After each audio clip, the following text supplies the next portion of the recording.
step outside of yourself, some perspective, or get a shift in your perception. Otherwise, you're going to keep repeating the same. Keep trying to reinvent the wheel and struggle your whole life and maybe not even figure it out. Or you can go to somebody. One of the biggest things is like you got to go seek out that help. You got to make a choice as a man. Talk about even you and your what you need when you got so many people who are yes men in your circle. What was the tipping point and transition that you had to make? When I was from 18 to 28, it wasn't more than 60 days total that I didn't smoke. And I relied on a whole bunch of other things: sugar, junk food, sex, TV shows, being dependent on friends, staying in toxic relationships just because I didn't want to be alone or with my own thoughts. How do you get them when they got the pat on the back? They are the star athlete. It is everybody else. Take the first biggest step of getting themselves out of it. Anger, sadness, grief, feeling defeated sometimes, but it's just about having a blueprint of Emotions will never ever go away. You're always gonna have those feelings and a restructuring of how you even view challenges or view situations in your life that continually overplay and replay in your brain and in your mind.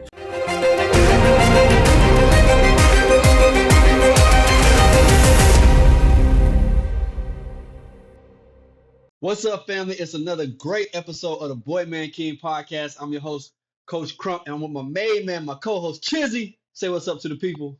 What's going on, man? How's it going?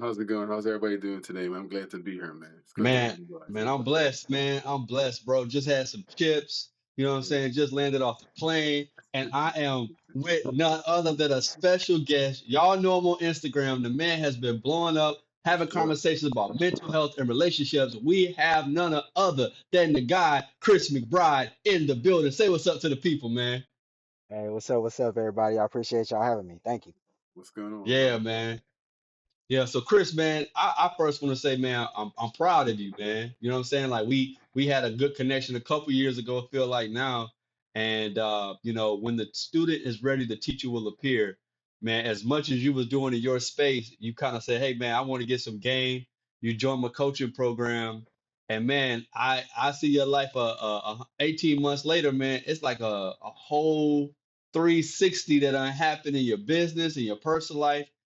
Let's kind of like start there for the people to understand from a man's perspective. Talk about why humility and seeking out coaching, even if you don't quote unquote know the guy, but you know you need some help.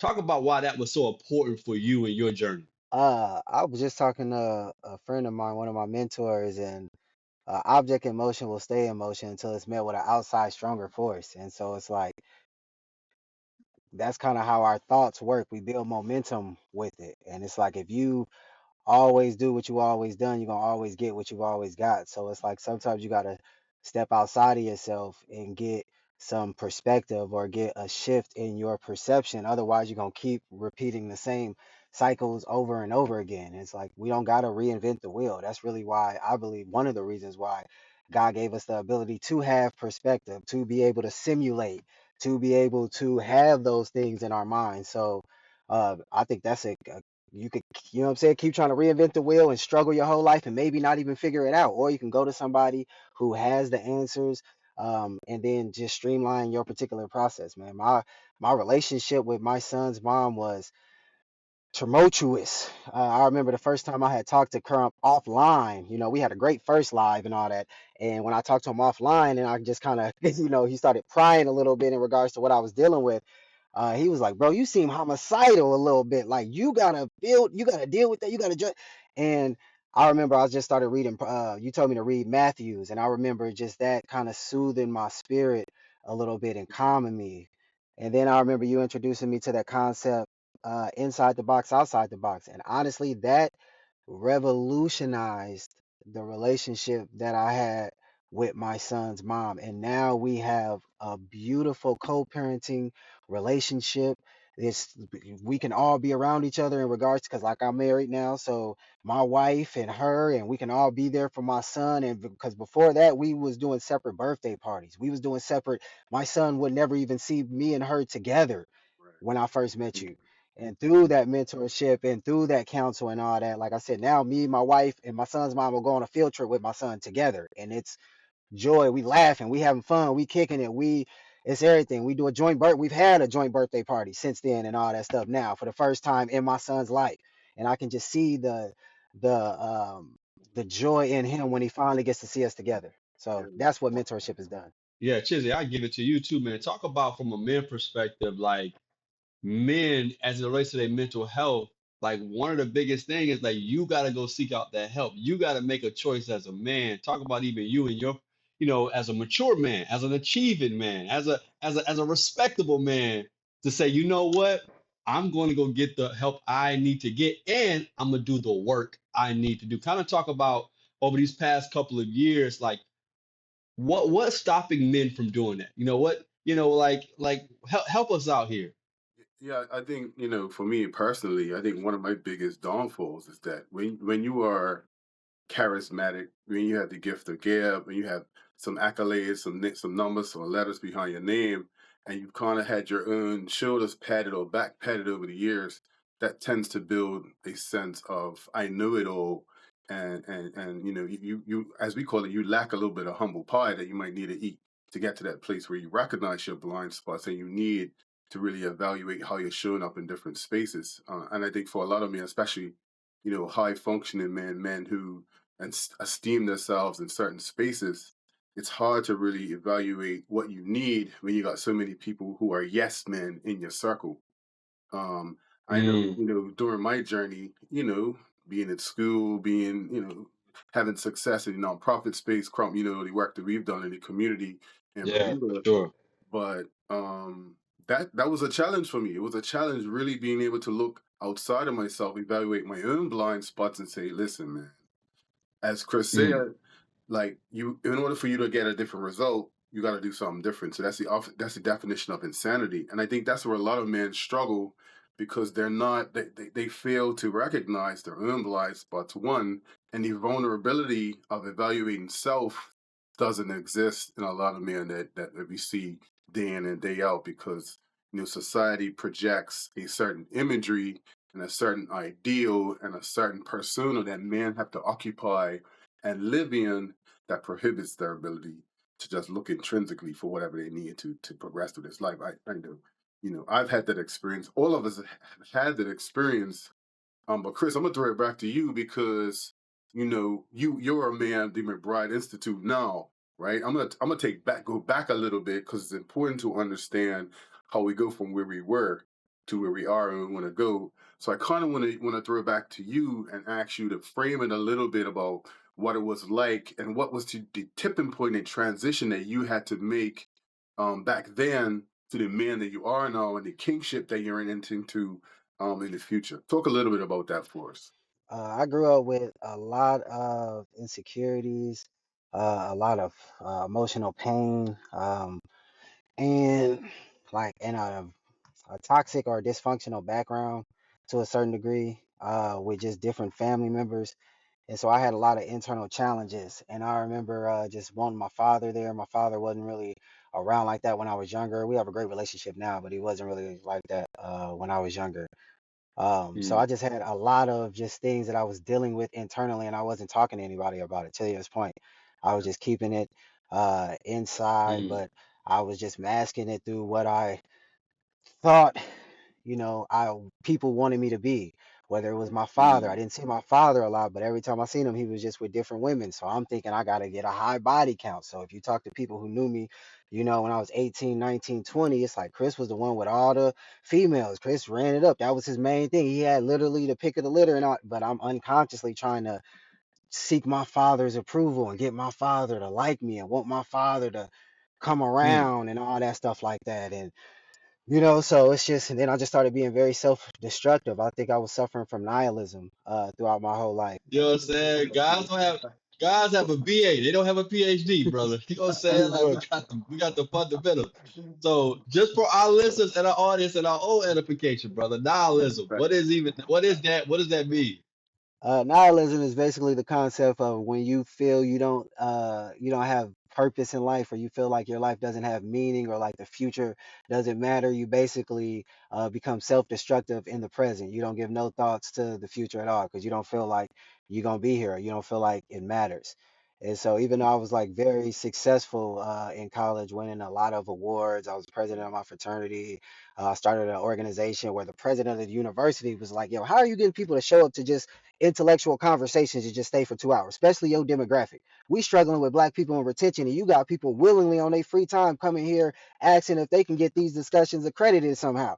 Like, how are you figuring this whole thing?" So I was very successful in college, but internally I was just spiraling. So people would be like, "Yo, man, like, what do you want to do in the future?" And I'd be like, "Bro, I don't even see myself living past 30 because I didn't have an image of what life was." So, as to your point, as far as what was the tipping point, as I got closer to 30, that I feel like I really started to get self-destructive, and I really started to feel like I was not about to be here.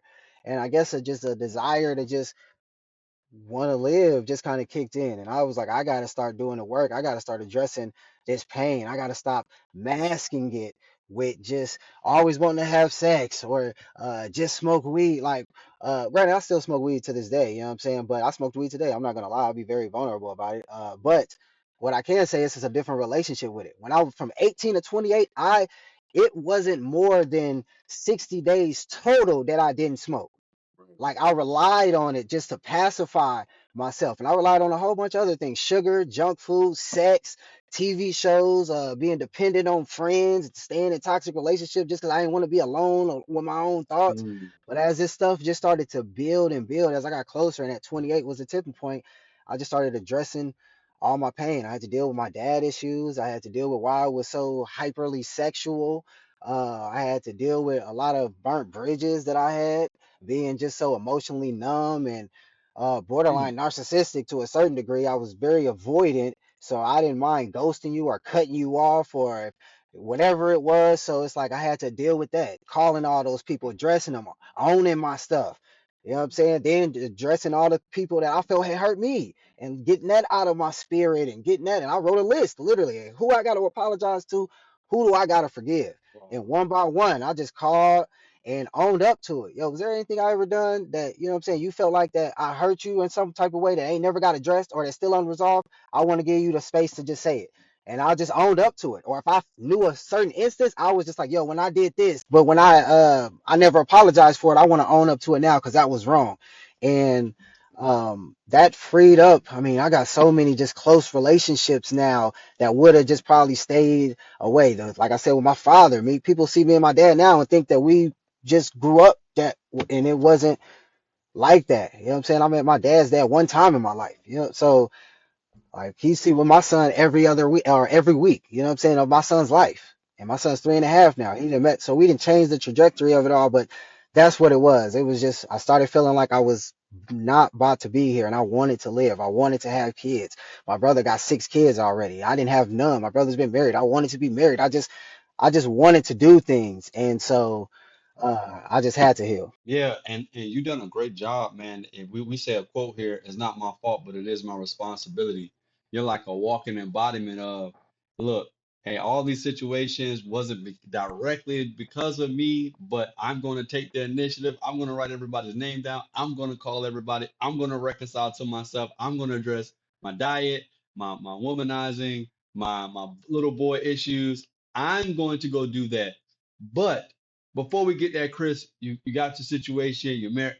A lot of men can't get off the couch to so I know you are in the expert of having a conversation with men with these mental bumps, and you even mentioned even in college, like people that had educational backgrounds, like how do you get these people in these rooms that because for a particular demographic, and let's talk about it, black men, how do you get them when they got the pat on the back? They are the star athlete. It is everybody else.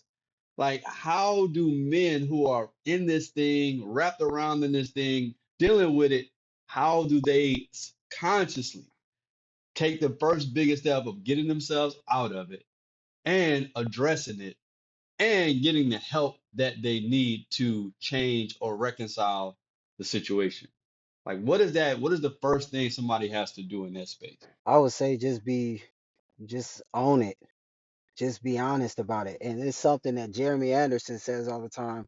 Don't be so conceited in your problems. Recognize that you are Mm, not the only man, because that's something a lot of times that why we keep it in is because we fear judgment. You know what I'm saying? We fear Mm. how it's going to Oh, affect shame is our real. belonging to the group. It is. And so, Shame is but when real. we realize, and this is one thing I really appreciate about the prayers call, is because Mm.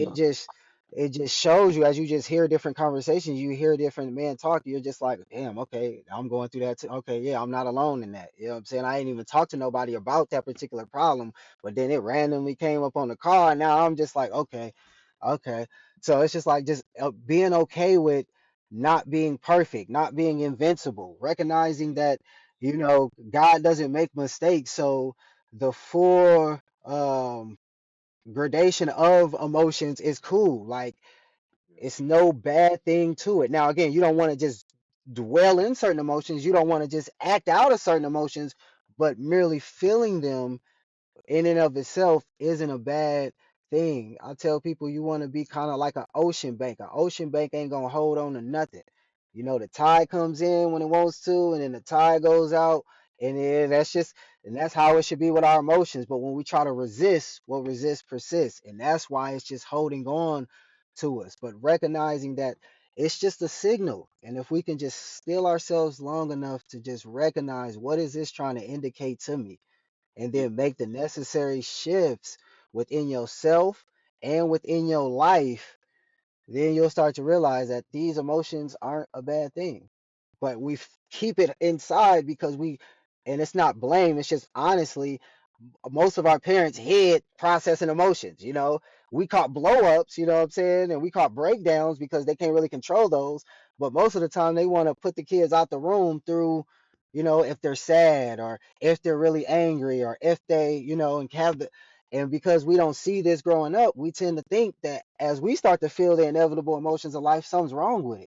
But it's just part of the human experience, you know, anger, sadness, grief, you know, feeling defeated sometimes, but it's just about having a blueprint of when I feel this, what does that mean?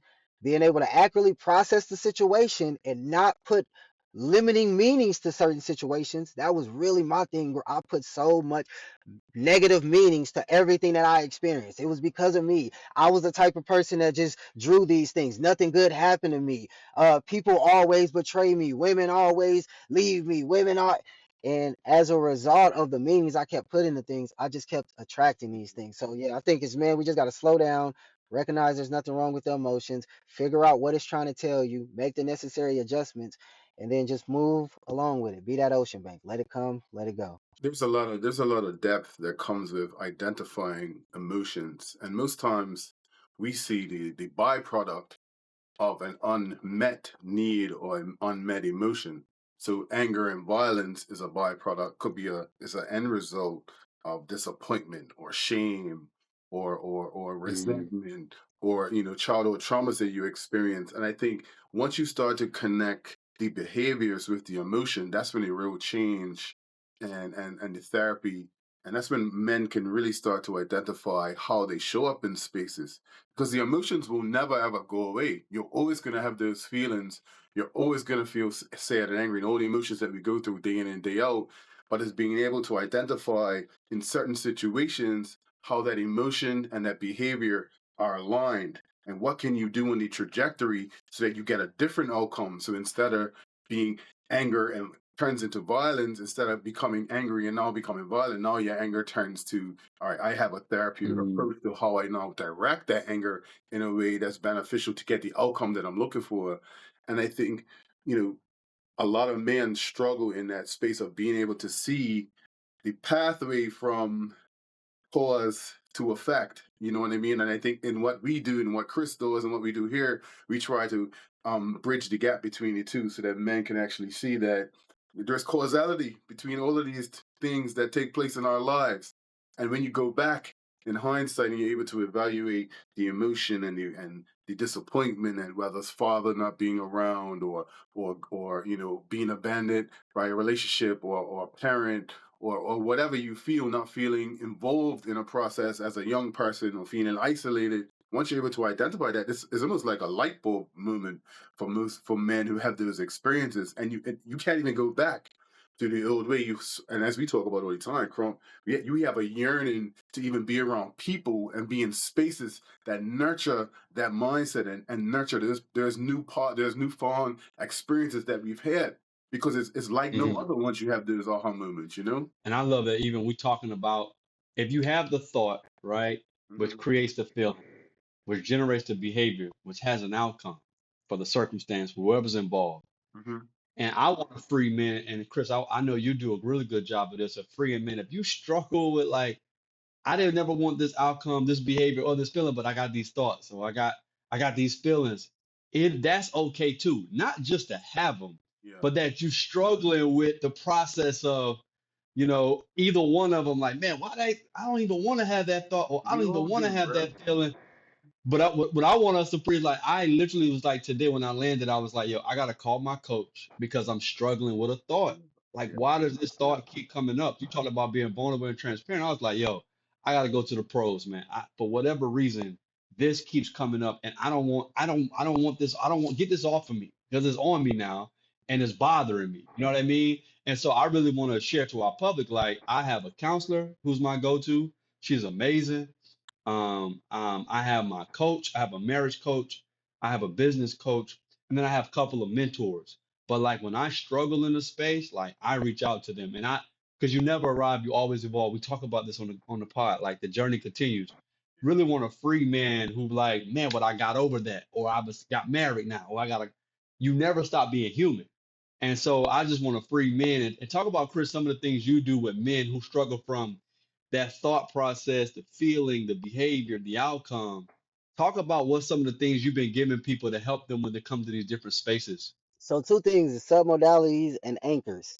Um, so a submodality is, and with this thing, if you wouldn't mind, you won't have to reveal anything and all that stuff like that. I would just need to know how you actually thinking about it. So that particular thought that has been bothering you, has it just been something you're saying to yourself, or it's like something you see in your mind?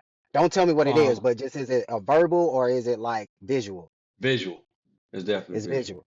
And do you see it like you're living it, or do you see like a Crump experiencing it? Both. Okay, so as you think about it now, are you seeing it like out of your own eyes, like it's first person, or are you watching it like it's third? First. First person. Is it color or is it black and white? Color. All right, so what I want you to do is I want you to imagine stepping outside of yourself, and I want you to imagine a Coach Crump across the room experiencing it, and just nod your head when you're seeing that. Okay. All right, now I want you to drain all the color and just make it black and white. Okay. Now what I want you to do is imagine turning it upside down. So you're looking at a Coach Crump across the room in black and white, upside down, experiencing it. Okay.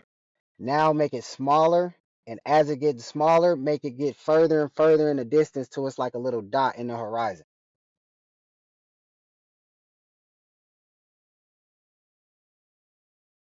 This is beautiful.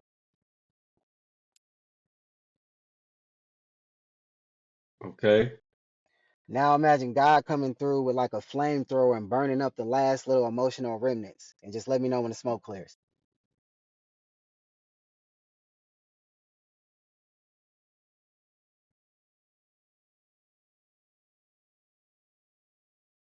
Okay. Now, when you rethink about it now, as far as emotional intensity, has it increased or decreased, or is it exactly the same? Yeah, I don't even. I'm happy. I'm not even like, I'm not even frustrated. I'm So happy. I'm elevated burning. and decreased. I'm burning. Exactly. God was like, "Pow!" And he did his arm like this afterwards. Like, yeah, he's like, man, bump that smoke. Like, And that's the power of a submodality. So a modality is basically how we take in information. We can do it auditorily, we can do it visually, kinesthetically, as far as how you feel and all that stuff.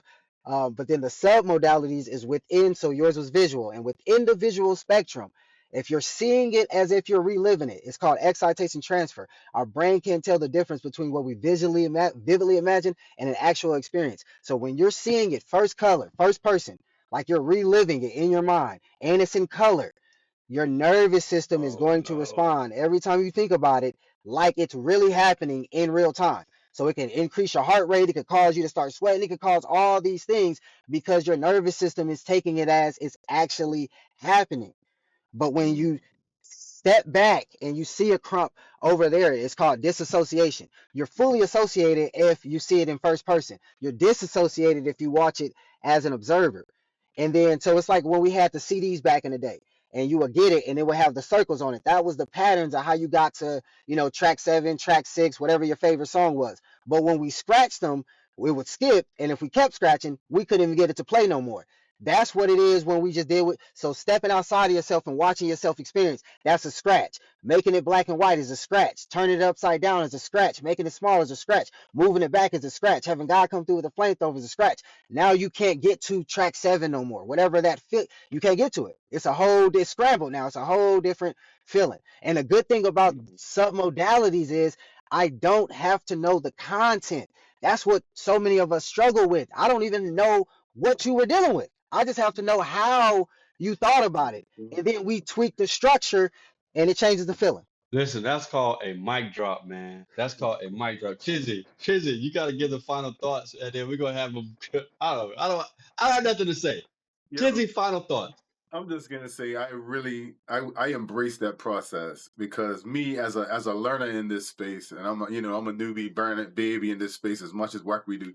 That was an amazing experience to hear because I could Mm. definitely attach everything that you described, Chris, in a way that allows you to really just step away from the experience, and then it's sort of like a shedding of emotions and feelings and and a restructuring of how you even view challenges or view situations in your life that continuously overplay and replay in your brain and in your mind. So if that's a snippet of what's possible, you know what I'm saying? I'm super Bruh. excited to see what the magnitude of what is possible once you really delve in it. So I really appreciate and really thank you Oh for the yeah, opportunity, Chris, to open us up with yeah. that. We That was break we break you, bro. Tell the people how they can learn more about all the great things you got going on, bro. You could just hit me up on the McBride Institute. That's really the best way to contact me, and it has all my information from there. If you want to get a free healing discovery call, the link to it is on my Instagram, and then we get a free 45 minutes where I'll just kind of just ask you some questions. We'll pry. I'll just figure out whether I'm confident in solving your problem, and then whether you like me enough to where you think that I can solve your problem. So Mm. that is the best way to reach out to me. I know we're running short on time. Do we have like another 2 minutes real quick? 100%. 100%. Okay. Yeah. 60 So seconds. We got 60 60 seconds. seconds. Okay, so real quick. So I said submodalities, but I also said anchors. I didn't want to leave anchors out. So Chizzy, Yeah. so Chizzy, if you could just think about anything that has been stressing you out, but don't tell me what it is, but just let me know when it's in your mind. Plenty. Go ahead. Got you. You got it? A specific thing? Specific. Got it. Yes. Okay. And how would you want to feel about this? I want to feel complete and I want to feel like it's resolved 100%, never to be experienced again. Okay, so what I want you to do is I want you to think about a memory in which you have felt like something was complete, resolved, and you never had to worry about it again. And just let me know when that's in your mind. Got it. You got it? Okay, Yeah. so what I want you to do is the opposite of what we did with Coach Crump. I don't want you to see a Chizzy over there experiencing it. I want you to step into it and relive that experience. So see what you saw, hear what you heard, feel how you felt, and let me know when the feelings of complete is resolved and I never have to deal with it again comes in about it. It's bringing tears to my eyes, but I got it. You got it? Okay, what's Yes. the first color you're aware of? What's the first color you're aware of? I'm in blue for some reason. Blue. What's the first image or symbol you see? Just, I mean, if I was saying it, it's just us. It's related Okay, to my us. kids, but it's us. So yeah. Okay, so what now with that situation that was just stressing you out, I want you to think of that blue and I want you to think of that picture of us and what happens to that stress. I mean, it kind of dissipates, really and truly. It dissipates. So Yeah. that's an anchor. So we are naturally anchoring things when we unconsciously associate certain things. That's why we always get stressed about the exact same thing. We unconsciously got negative anchors. So we just build a positive anchor in your nervous system with a positive experience of what emotion you wanted. We anchored it by once you actually felt it, seeing what you saw, hearing what you heard, feeling how you felt. What's the first color you're aware of? What's the first image or symbol you see? It literally is that quick to anchor it. You bring that anchor to the stressful experience, and it literally changes your nervous system like that, Nick, in the moment. Yeah. Man, Yeah. that's another drop, Mike. Yeah. Man, we got two clips for the Pro Bowl. You know what I'm Yeah. saying? So I'm grateful for that. But look, man, as we say on the Boy Man King That's pod, love, the man. journey continues, man. We appreciate you, bro, and we're gonna tap back in. Y'all be blessed. Appreciate you, bro. Yes, sir. All right, man. Peace.